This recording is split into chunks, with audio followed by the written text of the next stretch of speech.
कुछ मछलियां सिर्फ शिकार के लिए नहीं होती।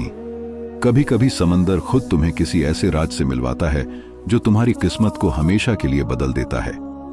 प्यार वही है जो डर के बावजूद तुम्हारा साथ न छोड़े, और राज वो जो दिल में छुपा हो लेकिन धड़कनों की चाल ही बदल दे।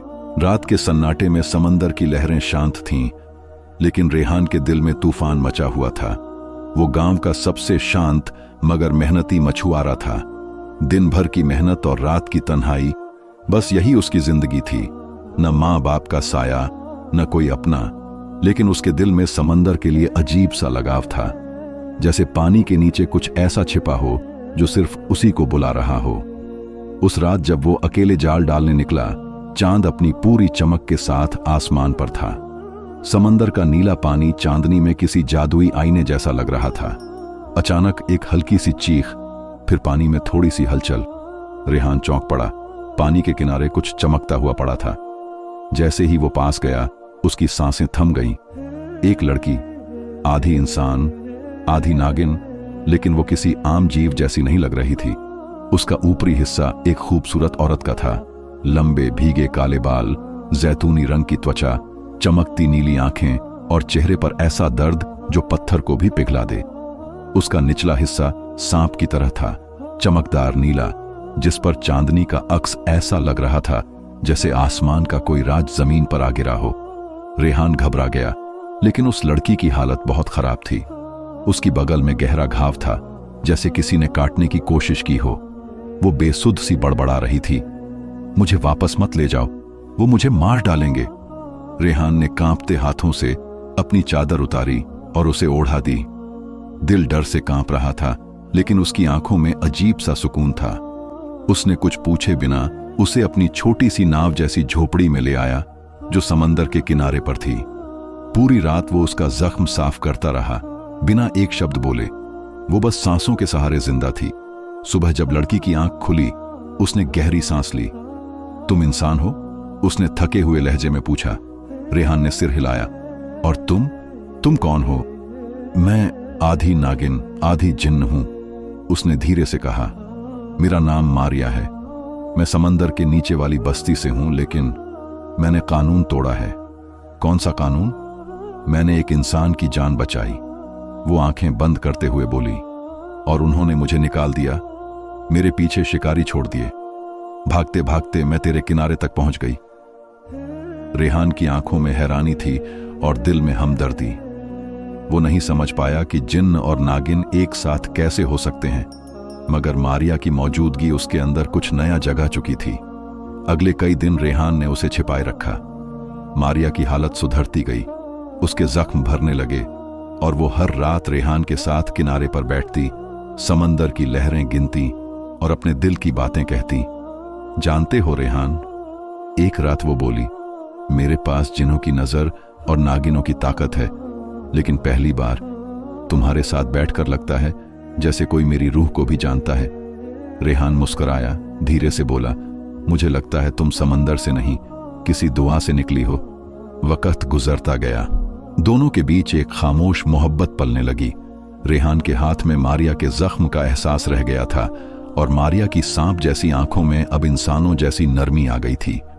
एक रात जब पूरा गांव नींद में डूबा था, मारिया ने खुद को पूरी तरह इंसान की शक्ल में बदल लिया। एक औरत, बिना नागिन वाले शरीर के, लेकिन उसकी आंखों की चमक अब भी वैसी ही थी। उसने रेहान का हाथ थामा और कहा, अब मैं तुम्हारी हूं, लेकिन याद रखना, अगर तुम कभी मुझे पुकारोगे, मैं फिर से अपनी असली शक्ल में लौट आऊंगी। और अगर किसी ने तुम्हें नुकसान पहुंचाया, तो मैं और भी खतरनाक हो सकती हूं। रेहान ने उसकी बात को जैसे कोई दुआ समझकर अपने दिल में बसा लिया। लेकिन हर मोहब्बत के पीछे कुछ पुराने राज छुपे होते हैं, और मारिया का अतीत अभी रेहान से टकराना बाकी था। समंदर की उस गहराई में, जहां रोशनी भी नहीं पहुंचती, एक और मखलूक जाग रही थी। वो जो मारिया को ढूंढ रहा था, वो जो कसम खा चुका था कि मारिया को फिर कभी उसकी दुनिया का हिस्सा नहीं बनने देगा। और उसी रात जब रेहान मछलियों का जाल देखने गया, उसकी नाव के नीचे से कुछ बहुत लंबी चीज तैरती हुई गुजरी, और मारिया जो किनारे पर अकेली बैठी थी, अचानक कांप उठी। वो आ रहा है। मारिया का चेहरा अचानक डर से सफेद पड़ गया था। उसकी आंखों की वो चमक अब नहीं रही जो पिछली रातों में हुआ करती थी। वो एक तक समंदर की लहरों को देखती रही, जैसे वहां कोई आ रहा हो, कोई जिसे वो पहचानती हो और जिससे वो बचना चाहती हो। रेहान घबरा गया।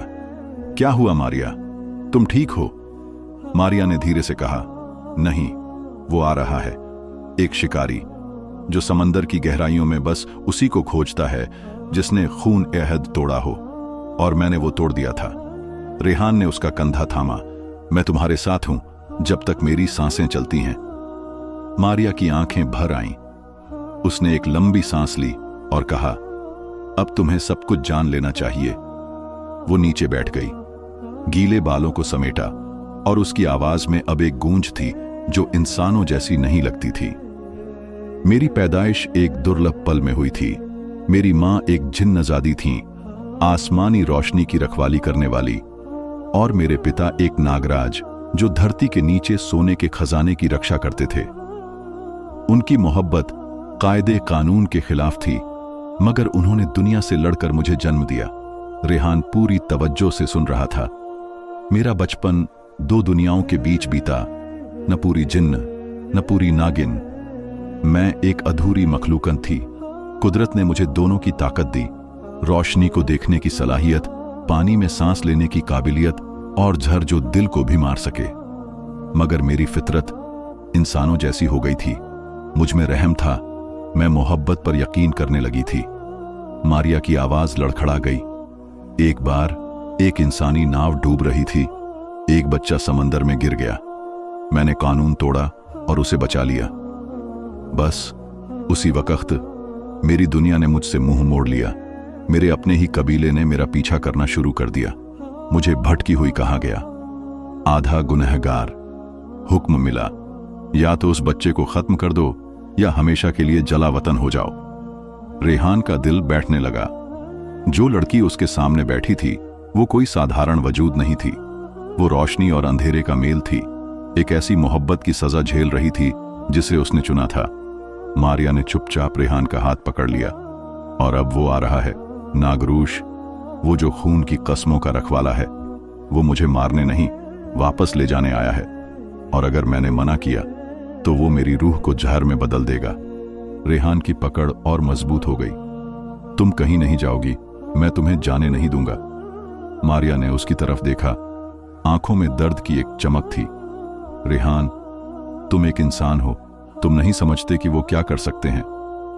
उसी पल समंदर की सतह पर एक चमकता हुआ नीला घेरा बनने लगा। पानी में हलचल हुई और फिजा में एक अजीब सी आवाज गूंजने लगी, जैसे सदियों पुरानी कोई जुबान बोल रही हो। मारिया, वापसी की तैयारी करो या फिर अपने प्यार को खोने के लिए तैयार हो जाओ। मारिया चीख पड़ी, नहीं, मैं नहीं जाऊंगी। ये मेरी जिंदगी है, मेरी मोहब्बत। रेहान ने उसे अपने पीछे कर लिया, जैसे वो उस रहस्यमयी रोशनी से बचा सकता हो। लेकिन रोशनी करीब आती गई और उसके साथ ही समंदर की सतह से एक लंबा साया निकल आया, 6 फुट से भी ऊंचा, आंखें हरी आग जैसी, चेहरे पर पुराने जख्मों के निशान। वो था नागरूश, रक्षक, शिकारी और उस अहद का निगहबान। ये इंसान तुम्हें बदल रहा है मारिया, तुमने अपनी फितरत को भुला दिया है। रेहान चिल्लाया, वो बदल गई है क्योंकि वो मोहब्बत करती है और यही सबसे बड़ी ताकत है। नागरूश हंसा, मोहब्बत ये इंसानों की कमजोरी है, हम ताकत की मखलूक हैं, तुम जैसे हमें नहीं बदल सकते। मारिया आगे बढ़ी। अब उसकी आंखों में डर नहीं, रोशनी थी। मोहब्बत मेरी ताकत है, मेरी सजा नहीं। और अगर मैं अधूरी हूं तो आधी रोशनी भी हूं। तुम मुझ पर हुकूमत नहीं कर सकते। नागरूश ने जमीन पर अपना डंडा पटका। जोर का झटका लगा और रेहान बेहोश होकर जमीन पर गिर पड़ा। मारिया चीख उठी, रेहान! उसी पल उसकी आंखों से नीली रोशनी निकलने लगी। उसका जिस्म हवा में उठ गया, बाल लहराने लगे। उसकी जुबान से एक पुरानी जिन्नाती दुआ निकली और आसमान पर बादल छा गए। मैं अपनी मोहब्बत के लिए रोशनी की ताकत को पुकारती हूं। मैं उस खून की कसम को तोड़ती हूं जिसने मुझे कैद में रखा। रोशनी और तेज हुई। नागरूश पीछे हटने लगा। उसकी आंखें जलने लगीं। तुमने गलती की मारिया, तुमने कानून तोड़ा। अब तुम जियोगी, लेकिन सजा के साथ। वो गायब हो गया और चारों ओर सन्नाटा छा गया। मारिया जमीन पर गिरी, रेहान की तरफ भागी। वो बेहोश पड़ा था। नहीं, प्लीज आंखें खोलो, मैंने तुम्हें बचाने के लिए सब कुछ छोड़ दिया। रेहान की पलकें हिलीं और उसने धीरे से आंखें खोलीं। तुम अब भी यहीं हो? मारिया मुस्कुरा पड़ी, आंखों में आंसू, चेहरे पर सुकून। मैं कहीं नहीं जाऊंगी, अब तुम ही मेरा घर हो रेहान। आने वाले दिनों में मारिया की ताकतें कम होने लगीं। वो अब पूरी तरह इंसान बनती जा रही थी। न कोई जहर, न जिन्हों की नजर, लेकिन उसके चेहरे पर पहली बार एक सुकून था, बिना किसी खंजर की धार के जीने का सुकून। रेहान ने गांव से दूर एक छोटी सी झोपड़ी बनाई। वो हर दिन जाल फेंकने जाता और मारिया उसके लिए मिट्टी के छोटे छोटे बर्तन बनाती, जो कभी जिन्नजादी के हाथों से नहीं बने थे, लेकिन अब एक नरम दिल की मोहब्बत से जन्म लेते थे। एक रात जब दोनों चांदनी में बैठे थे, मारिया ने धीमे से कहा, रेहान, अगर कभी तुम्हें लगे कि मैं दूर जा रही हूं, बस मेरा नाम लेना, मैं तुम्हारी हर पुकार पर लौट आऊंगी। रेहान ने उसका हाथ अपने दिल पर रखा। तुम पुकार नहीं, दुआ हो। लेकिन दूर एक साया अब भी उन्हें देख रहा था और वो खामोशी से कुछ सोच रहा था। पुरानी झोपड़ी के बाहर बारिश हो रही थी। बूंदें छत पर कुछ इस अंदाज में गिर रही थीं जैसे किसी अनसुनी धुन पर थिरक रही हों। अंदर आग जल रही थी। उसकी हल्की रोशनी में मारिया की आंखों में एक सुकून था, मगर साथ ही हल्की सी बेचैनी भी। उसके हाथ में एक पुराना सा कांच का कंगन था जो कभी उसकी मां ने उसे दिया था। रेहान लकड़ियां ठीक करता हुआ बोला, क्या सोच रही हो? मारिया ने हल्की मुस्कान के साथ कहा, यह कंगन जिन्नजादियों का तोहफा होता है, बस उन्हें दिया जाता है जिन्होंने दिल की रोशनी से कोई वादा निभाया हो। तो तुमने कौन सा वादा निभाया? खुद से, कि जब मुझे सच्चा प्यार होगा तो मैं अपनी दुनिया छोड़ दूंगी, और मैंने छोड़ दी। रेहान ने उसका हाथ थामा और बड़े प्यार से वो कंगन उसके बाजू पर पहना दिया। अब तुम मेरी दुनिया हो और मैं तुम्हारा वादा। इन पलों में दोनों शायद भूल गए थे कि जिंदगी इतनी आसान नहीं होती।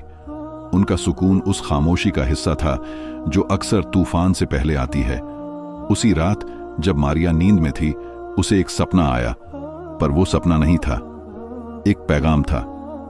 अंधेरी गली, बारिश की बूंदें गिर रही थीं और सामने एक रोशनी से घिरा हुआ शख्स खड़ा था।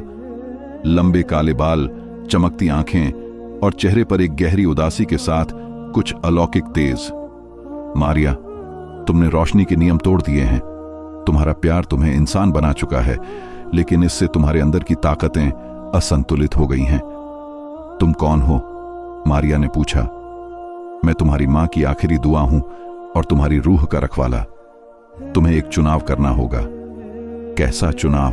या तो रेहान जिंदा रहेगा और तुम अधूरी मखलूक बनकर अपनी दुनिया लौट जाओगी, या तुम पूरी तरह इंसान बन जाओगी।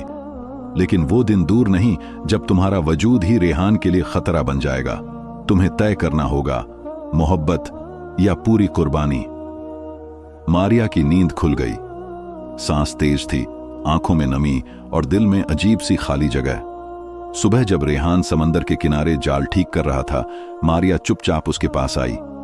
रेहान, क्या कभी तुम्हें लगता है कि मेरी वजह से तुम्हारी जिंदगी बदल गई? रेहान मुस्कुराया। बदली? मेरी जिंदगी तो तब शुरू हुई जब तुम आई। उससे पहले मैं बस सांस ले रहा था। अब जी रहा हूं।